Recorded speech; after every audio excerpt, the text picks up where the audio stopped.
Gervonta Davis is ducking Jack Catterall, and Devin Haney is going to be the hero to come in and fight Jack Catterall because Gervonta Davis doesn't dare to be great.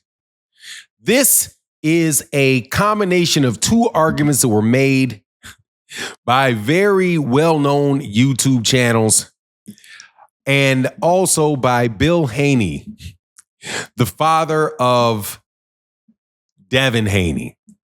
Let's talk about that Gervonta Davis is ducking Jack Catterall and that he should immediately move up and fight him.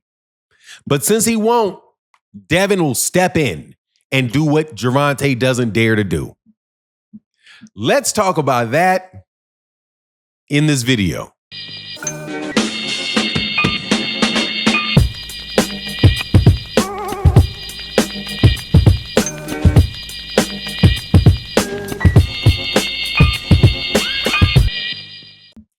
If one thing is certain in boxing right now is that there's one guy below the weight class of 168 pounds who apparently makes the American boxing world go round and is the subject of relentless rumors and clout chasing for people that want to appeal to other people that don't like Gervonta.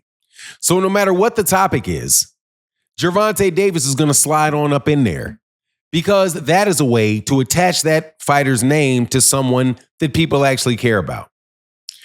Before I get into the details, let me also remind you that in the conversations about American boxing right now, despite the fact that many people say they don't want to see Lamont Roach and Gervonta Davis, in the American section of YouTube, that's pretty much 80% of what people are talking about. They're not really talking about the upcoming fight with Mike Tyson and Jake Paul. They're not really talking about the other fight cards that are coming up. They're talking about what is Tank going to do, right? When is Tank's going to fight? Is it going to be December 4th? Is it not going to be December 14th? So what people wind up doing is they wind up talking about him consistently. And what you hear is some things that are just nonsensical. So there's a large YouTube channel that does shorts on Twitter. I won't say the name, but essentially what they argued was that Gervonta Davis needs to move up and fight Jack Catterall. Because, of course, now Jack Catterall beat Regis Prograis, so his name is in the news. So since Jack Catterall's name's in the news, how can we talk about Jack Catterall and somebody fighting Jack Catterall and make people want to watch it? Oh, we'll talk about Gervonta Davis. Oh, Gervonta Davis is not seeking greatness. Gervonta Davis shouldn't be fighting Lamont Roach. If he had any courage, he would be moving up, calling Turki Alalshiek, calling Eddie Hearn to try to get a fight with Jack Catterall. Okay, that's what the line of that was. Now, let's be very, very clear once again that don't nobody know who Jack Catterall is. Gervonta Davis is not going to the UK to fight Jack Catterall. Jack Catterall is a 140-pounder. He is not a 130-pounder. Jack Catterall probably can eventually fight at 147. He's not going to fight Gervonta Davis, nor is Gervonta Davis going to bend over backwards to try to find a way to fight him. And to boot, the man is not a world champion. So you're actually asking this man to move up to fight Jack Catterall, even though Jack Catterall is not a champion in the weight division that you're telling him to move up for. You're trying to tell him to chase a contender, right? Not saying, hey, move up, fight Rayo Valenzuela. Hey, move up, fight Teofimo, even though Teofimo, if you say Teofimo's currently not available to fight because he's locked up in a court case with Bob Arum. So that Teofimo Lopez, none of the championships that are out there at 140 are even available. So to say, oh man, well, none of the champions at 135 wanted to step up. None of them are for 140 are available. He's fighting a champion the same size as him at 135 that moved up from 130. But no, we don't like that. So let's just name any person that comes around and wins a fight this weekend. That's who needs to fight Gervonta. Right, because, he's the flavor of the moment. But why is he the flavor of the moment, Jack Catterall?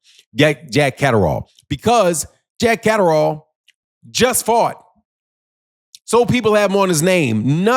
Nothing but sensationalism, nothing but a chance to play fantasy boxing matchups. And then you play a fantasy boxing matchup, but yet the fights can't take place because of a variety of reasons. Number one, like weight divisions. The fact that Gervonta Davis already has a fight lined up for either December 14th or January, right? The fact, like, all of the different reasons that this thing could not happen go away when you start doing fantasy matchups. And that's all people are doing with Gervonta Davis, is trying to name a bunch of fantasy matchups and claim that, okay, yeah, we want to see this fantasy matchup. I want to see the fantasy matchup of him and Jerron. I want to see a fantasy matchup of him and Jermell Charlo. And man, he's so big and he's so strong, he can move all the way up to super middleweight. I can't wait to see him in a matchup. I wonder how him and David Benavidez would do. Man, I'm telling you, that the conversations that these people are having literally are nothing but fantasy matchup talks to get people excited and all riled up. And it literally is a fantasy when you have two people in different weight classes. One guy is a champion that has a fight schedule, and you have another guy that is a contender and just fought last weekend. But better believe that is going to continue to be the case. Even if the people from 135 pounds, 140 pounds move to 147, they're still going to say Gervonta Davis needs to move up and chase him. Not because they think Gervonta Davis is actually going to go up and chase him, or they actually think that that's real, but no, just a fantasy matchup to talk about so we can have a conversation going. Fantasy matchups should be reserved for people that are retired.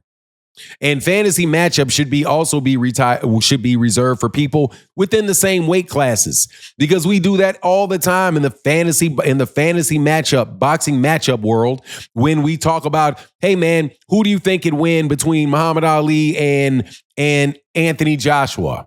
Right? We're going through these conversations. Inevitably, what you're going to have happen is you're going to have somebody say, oh, well, I think Gervonta Davis can knock out Muhammad Ali. That's the level of boxing conversation that this dude that's putting this stuff out is having with y'all. It's absolutely ridiculous.